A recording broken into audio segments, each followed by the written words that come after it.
Good morning student. Learn with me channel में आपका स्वागत है। जैसा कि मैंने आपको जातक कथा का पहला पार्ट पढ़ा के वीडियो डाल दिया है। अब मैं आपको दूसरा पार्ट पढ़ाऊंगी, क्योंकि मैं थोड़ा थोड़ा ही पढ़ाऊंगी जिससे आपको समझ में आ जाए।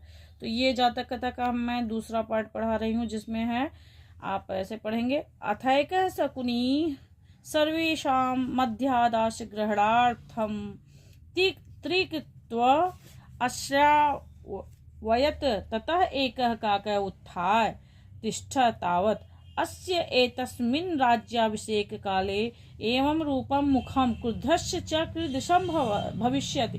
अनेन हि क्रुद्धेन अवलोकिता वयं तप्त कटाक्षे प्रक्षिप्ताप्तिला इव तत्रैव धड़ाक्ष्यामः ईदृशो राजा महाम न रोचते इत्याम।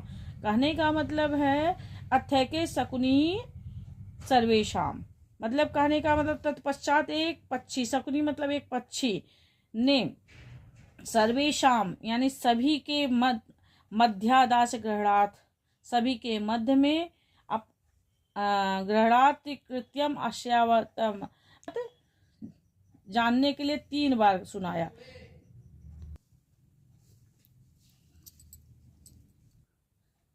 3 बार अपना मत सुनाया, यानी अपनी उन्होंने घोषणा की। कौवे ने क्या कहा? कौवे ने एतस्य एतस्मिन् राज्याभिषेक काले एवं रूपम मुखम, कहने का मतलब जब ये राज्याभिषेक के समय, तब वे कौवे ने उठकर क्या कहा?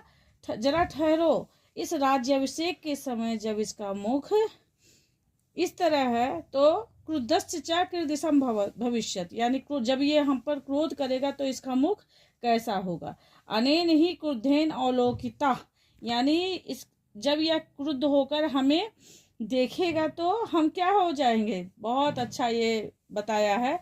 वयम वयम माने हम लोग क्या हो जाएंगे? तप्त कटाक्षे प्रतिप्राप्त तिला यूम तत्रैव धराक्षम, कहने का मतलब है कि अगर वह हम लोगों को क्रोधित होकर देखेगा तो जिस प्रकार कढ़ाई में, गरम कढ़ाई है और उसमें तिल डाल दिया जाता है, तब जब जिस तरह वो चटकता है, वैसे ही हम लोग क्या हो, धड़ाम धड़ाम जाके गिरेंगे इधर उधर, है ना।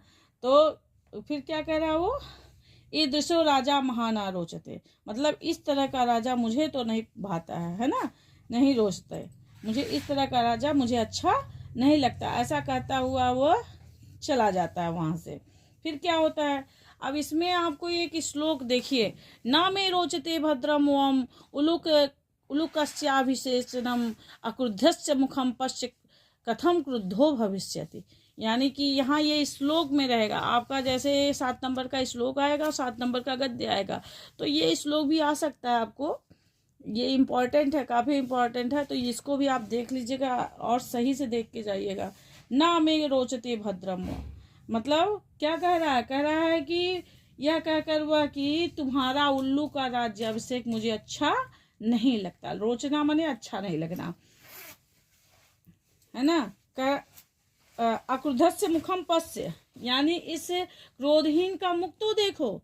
और क्रोध कथम क्रुद्धो भविष्यति, यानी क्रोध की अवस्था में ये कैसा होगा। जब ये बिना क्रोध के, यानी राज्याभिषेक के समय इसका मुख ऐसा है, तो जब ये हम लोगों पर क्रोध करेगा तब इसका मुख कैसा होगा। ऐसा कहते हुए वो क्या होता है, फिर उसके बाद आप इतना श्लोक में आएगा तो आप श्लोक के हिसाब से लर्न कर लीजिएगा। ये नहीं गद्यांश नहीं लिखेंगे, आप प्रस्तुत श्लोक लिखेंगे जब संदर्भ आप डालेंगे तो। उसके बाद ये आ गया स एव मुक्त्वाम महाम न रोचते इति बिरुवन आकाशे उद्पतत उलोको अपि उत्थाय एन मध्य धावत तत् आरभ्य तो अन्योन्य वैरिणो जातो शकुनीय अपि सुवर्ण हंसम राजानव कुर्वम कृत्यम अगमन, कहने का मतलब है स एव मुक्त्वाम, यह कहकर वह, कौन? कौवा, महा न रोचते, मुझे अच्छा नहीं लगता, महम न रोचते, मुझे अच्छा नहीं लगता, इति विरुवम आकाशे उद्पतत, यानी इस प्रकार चिल्लाता हुआ आकाश में उड़ गया। उल्लुको अपि उत्थाय, उल्लू भी क्या हो गया, उठकर उसका पीछा किया। एनौ मध्य धावत यानी उसका पीछा किया। आरंभ्य त अन्यो वैरिणो जातो यानी उसी समय क्या हो गया, तब से ही आज तक दोनों का बैर यानी शत्रुता चालू है। और उसके बाद क्या होता है, शकुनी अपि, शकुनी माने पक्षीगण भी, सुवर्ण हंस यानी सुवर्ण हंस को राजान कृत्या आगमन यानी राजा सुवर्ण हंस को राजा बनाकर वहां से चले गए। कहने का मतलब है जब आप इसको लिखोगे तो प्रस्तुत गद्यांश लिखेंगे, और जब आप न में रोचते यहाँ से लिखेंगे, यहाँ तो हिंदी अनुवाद लिखेंगे, यहाँ अनुवाद लिखेंगे, यहाँ प्रस्तुत श्लोक लिखेंगे। ठीक है, तो इसका अनुवाद आप इस तरह करेंगे, यह कहकर वह मुझे अच्छा नहीं लगता, मुझे अच्छा नहीं लगता, इस प्रकार चिल्लाता हुआ आकाश में उड़ गया। उल्लू ने भी उठकर उसका पीछा किया। तब से लेकर वे दोनों एक दूसरे के शत्रु हो गए।